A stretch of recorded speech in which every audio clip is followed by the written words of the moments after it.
ফের আগ্নেয়াস্ত্র উদ্ধারের পাশাপাশি একজনকে গ্রেপ্তার করল দিনহাটা থানার পুলিশ। গোপন সূত্রে খবরের ভিত্তিতে বড় বোয়ালমারি এলাকা থেকে আগ্নেয়াস্ত্র সহ একজনকে গ্রেপ্তার করে পুলিশ। পুলিশ সূত্রে জানা গেছে, দিন কয়েক আগেই রথবাড়িঘাট এলাকায় আগ্নেয়াস্ত্র সহ গ্রেপ্তার হওয়া বিপ্লব দাস নামে এক ব্যক্তিকে পুলিশ হেফাজতে নিয়ে জিজ্ঞাসাবাদের পর তার অন্য এক সঙ্গীর হদিশ পায়।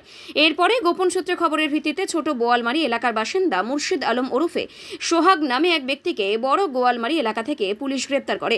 সোমবার রাতে দিনহাটা থানায় এই নিয়ে সাংবাদিক বৈঠক করেন দিনহাটা মহকুমা পুলিশ আধিকারিক ধীমান মিত্র। তিনি কি জানিয়েছেন শুনুন।